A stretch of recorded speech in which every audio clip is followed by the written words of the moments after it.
सबसे पहले आपने सेंटर मांग निकाल के ये टिक्का आपने सेंटर में मांग टिक्का आपने सेट कर लेना है इस तरीके से, और बैक पे आपने बो पिन क्रॉस में लगानी है अच्छे से। इसके बाद आपने ईयर टू ईयर पार्टीशन करनी है और इसके अंदर हम लगाएंगे स्टफिंग। तो स्टफिंग के लिए आपने क्या करना है, आपने बिल्कुल सेंटर मांग पे जहाँ पे आपको मांग दिख रही होगी वहाँ पे आपने इस स्टफिंग को लगाना है और उसके बाद अलग से एक सेक्शन निकाल लेना है। फिर उसके बाद इसके मज़ीद 3 सेक्शन हम क्रिएट करेंगे जैसा कि आप इस वीडियो में देखेंगे, और फिर आप इसके अंदर इसको सेट करते जाओगे। हमने क्या करा है, ये जो स्टफिंग है ये छोटे वाली स्टफिंग है और उसको मैंने जो है डबल करके लगाया है। रीज़न क्या है, रीज़न ये है कि मुझे इसकी हाइट ज़्यादा चाहिए, क्योंकि जो आगे वाली स्टाइलिंग होगी अगर इसकी हाइट कम होगी तो जो फ्रंट की स्टाइलिंग होगी वो फिर आएगी तो बैक की स्टाइलिंग जो है वो छुप जाएगी। इसलिए मैं ये स्टफिंग जो है वो डबल करके लगा रही हूँ। तो सबसे पहले आपने सेंटर से सेक्शन लेना है और उसके बाद आपने इसको इस तरीके से अच्छे से कोशिश करें कि ये थोड़ा आगे की तरफ पुश करके आपने ये जो स्टफिंग है लगाएं ताकि बैक की तरफ ये ज़्यादा ना जाए और फ्रंट की तरफ इसका उभार ज़्यादा हो।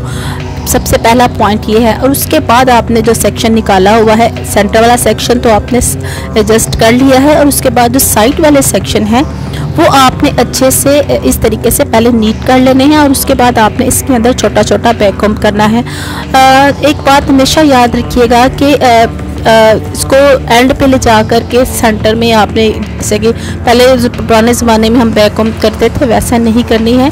आपने बिल्कुल इसके रूट्स जहाँ पे इसकी जड़ें हैं बालों की वहाँ से आपने इसकी बैककॉम स्टार्ट करनी है। अगर आपके बाल जो है वो बहुत ज़्यादा सिल्की हैं तो आप क्या करोगे, आप उसको पहले से स्प्रे लगा के रख दोगे, फिर उसके बाद आप इसके अंदर मज़ीद वर्किंग करोगे तो फिर आपकी जो स्टफिंग है वो अच्छे से हाइड हो जाएगी। क्योंकि बहुत ज़्यादा सिल्की बाल जो है अक्सर वो काबू में नहीं आते हैं, वो हैंड ओवर नहीं होते हैं।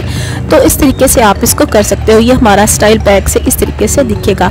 अब आते हैं मज़ीद फ्रंट की स्टाइलिंग पे। तो आपने सारे बाल एक साइड पे कर लेने हैं और उसके बाद आपने इसके मज़ीद सेक्शन बनाने हैं। अगर आप इसके अंदर मज़ीद इन्हांसमेंट चाहते हैं कि थोड़ा सा ज़्यादा हाईलाइट हो, थोड़ी सी स्ट्रिक्स से नज़र आए, तो आप क्या करोगे, पहले से इसके छोटे छोटे सेक्शन बना लोगे और उसके अंदर आप हेयर मस्कारा ऐड करोगे और फिर इसका आप ट्विस्ट बनाओगे। तो अगर आप ऐसा नहीं करना चाहते तो आप इस जैसा कि मैंने अभी बनाया है, आप सिंपल इस तरीके से ट्विस्ट करके और इसको थोड़ा सा बाहर की तरफ खींचते जाओगे और उसके बाद जो एंड पे ट्विस्ट करते जाओगे उसको आपने जो बैक कॉम पीछे से बनाया है उसके ऊपर आप इसको लगाते जाओगे।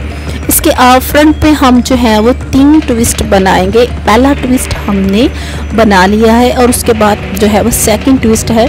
जैसा कि मैंने बताया कि आप इसके मज़ीद सेक्शन बनाते जाओगे और हेयर मस्कारा ऐड करोगे, उसके बाद इसके ऊपर स्प्रे करते जाओगे मज़ीद नीटनेस के लिए, और फिर आप इसका ट्विस्ट बनाओगे तो ये काफ़ी ज़्यादा खूबसूरत दिखेगा।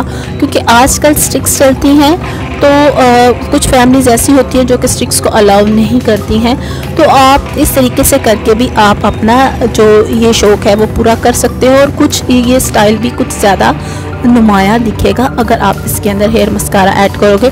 तो हेयर मस्कारा 100-150 की रेंज में इजीली मार्केट में अवेलेबल है।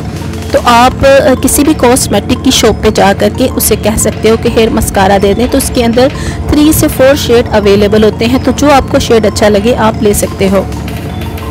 इस तरीके से आपने ट्विस्ट करते जाना है और बैक पे जा कर के इसको अच्छे से लगाते जाना है। ये हमारे 2 ट्विस्ट बन गए हैं। अब ये जो हमारा फ्रंट वाला पफ है हम इसकी मज़ीद सेक्शन करेंगे और उसके भी हम इसी तरीके से बनाएंगे, लेकिन जो सबसे फ्रंट वाला ट्विस्ट होगा वो थोड़ा डिफरेंट होगा, तो उसको थोड़ा आप ध्यान करके देखिएगा। अब इस वाले जो फ्रंट का पफ है मज़ीद मैं इसकी 2 पार्टीशन करूँगी और फ्रंट वाले पफ को मैंने अलहदा करके इसके अंदर सेक्शन पिन लगा दी है। अब ये जो हमारा सेकंड लास्ट है स्टेप है इसको भी मैं ट्विस्ट करके उसी तरीके से बैक पे ले जाऊंगी। तो अब देखिएगा कि बिल्कुल सिंपल तरीके से आपने ये हेयर स्टाइल बनाया है और वो देखने में कितना ज़्यादा खूबसूरत और इजी लग रहा है। तो अगर आपको मेरी वीडियो अच्छी लगी तो प्लीज़ लाइक ज़रूर कीजिएगा।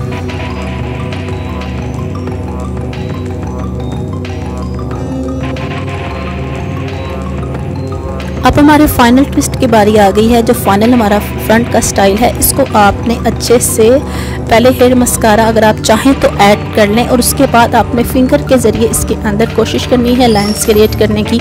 अगर आप चाहते हो कि जैसा कि मैंने पफ क्रिएट किया है आप वैसा भी बना सकते हो, बट क्योंकि मैंने सारे ट्विस्ट बनाए हैं तो कोशिश मैं करूँगी कि ये भी अच्छा सा ट्विस्ट ही बने ताकि एक जैसे सीक्वेंस में आए। सो इसका मैंने ट्विस्ट बना के अगेन बैक पे सेट कर दिया है, और इसके अंदर मैं अपने फिंगर के ज़रिए छोटी सी जो है वो सेक्शन क्रिएट कर रही हूँ ताकि थोड़ा सा ये डिफरेंट और ख़ूबसूरत लगे। तो इसके अंदर मैंने थोड़ा सा हेयर मस्कारा भी अगेन मैंने ऐड करा है ताकि जो हमारे सेक्शन है वो अच्छे से नज़र आ सकें।